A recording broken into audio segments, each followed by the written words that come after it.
Bismillahirrahmanirrahim. Assalamualaikum warahmatullahi wabarakatuh. Pada kesempatan kali ini kita akan belajar di kelas 9 bab yang ke-10, yaitu materi dahsyatnya persatuan dalam ibadah haji dan umroh. Adapun submateri yang akan kita bahas adalah pengertian ibadah haji, syarat dan rukun haji. Tetapi sebelumnya, bagi kamu yang belum subscribe, silahkan subscribe dulu ya. Pencet tombol like, kemudian share channel Guru Cerdas.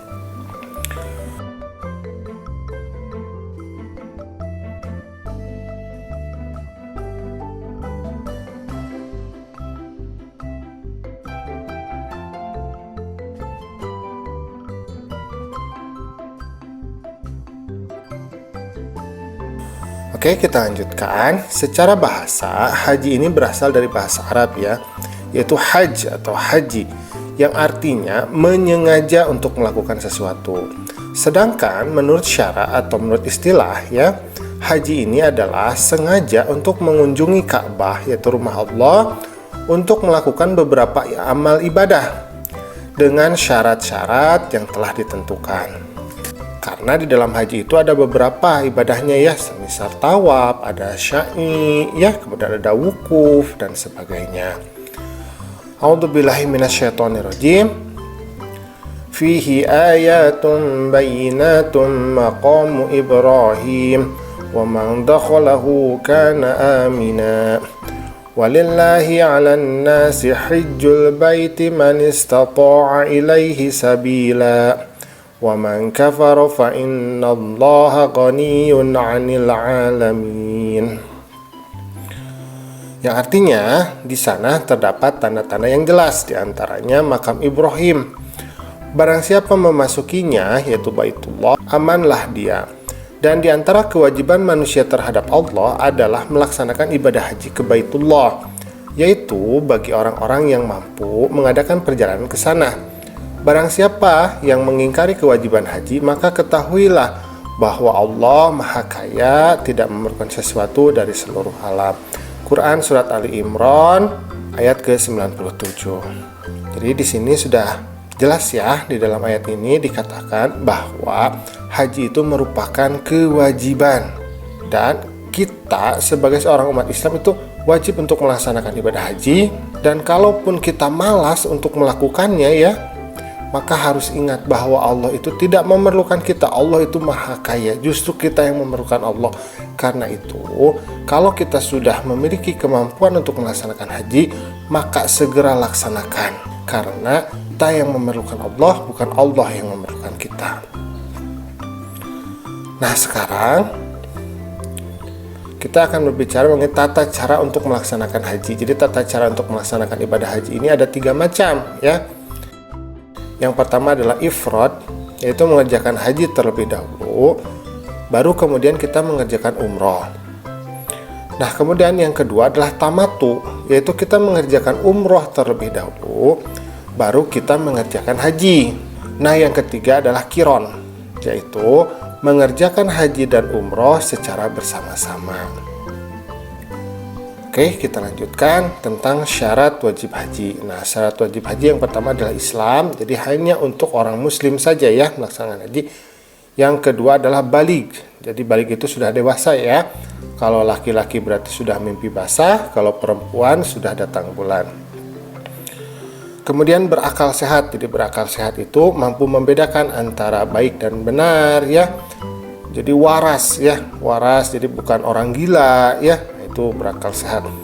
Kemudian merdeka, merdeka itu artinya bukan budak. Jadi kalau zaman dulu kan ada yang namanya budak ya, budak belian, jadi manusia yang diperjualbelikan. Nah, untuk melaksanakan haji itu harus orang yang merdeka. Kemudian yang terakhir adalah mampu. Nah, mampu di sini ada 2 ya.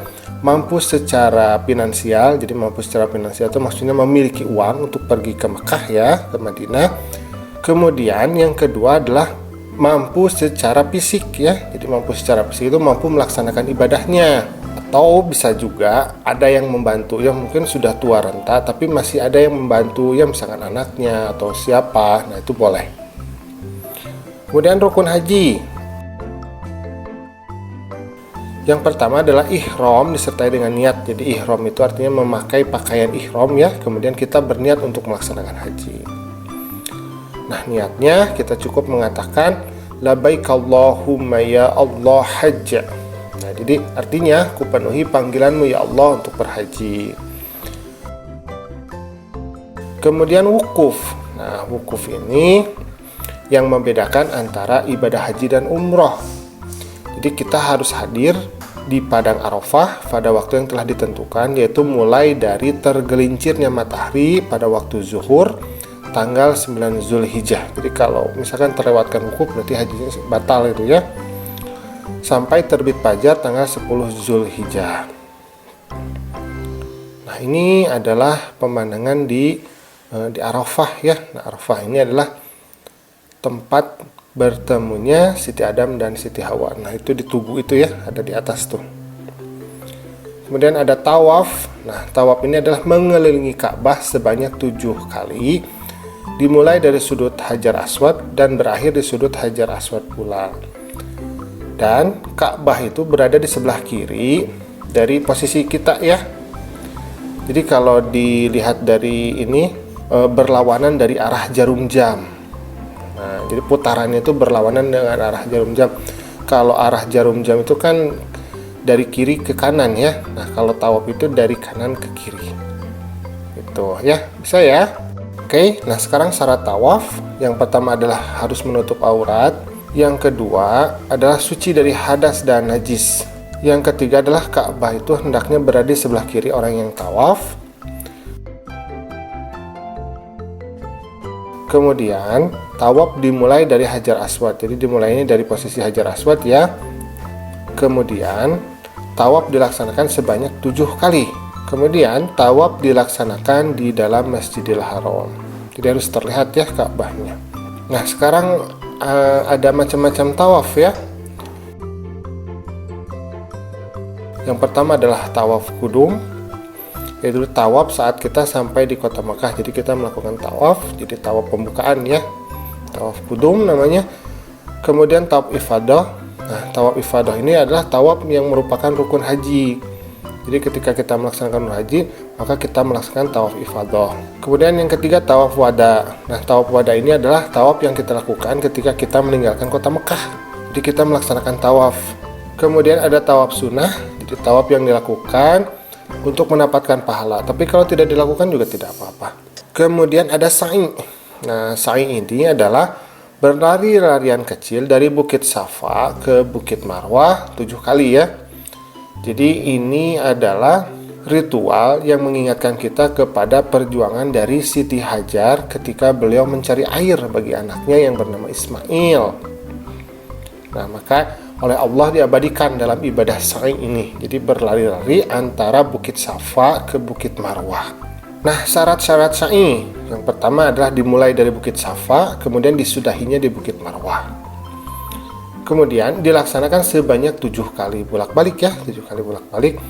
Kemudian dilaksanakan sesudah tawaf, baik tawaf yang rukun maupun tawaf yang sunnah. Nah, kemudian ada tahallul.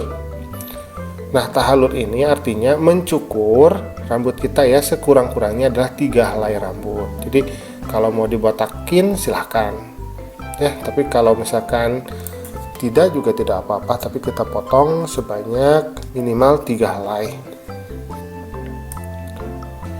Kemudian yang terakhir adalah tertib. Jadi artinya tertib itu berurutan ya. Jadi ihram dulu, kemudian wukuf, selanjutnya tawaf, kemudian sya'i, nah kemudian tahallul. Jadi seperti itu. Nah, alhamdulillah pembelajaran kita pada kesempatan kali ini sudah selesai ya. Terima kasih sudah menyimak. Assalamualaikum.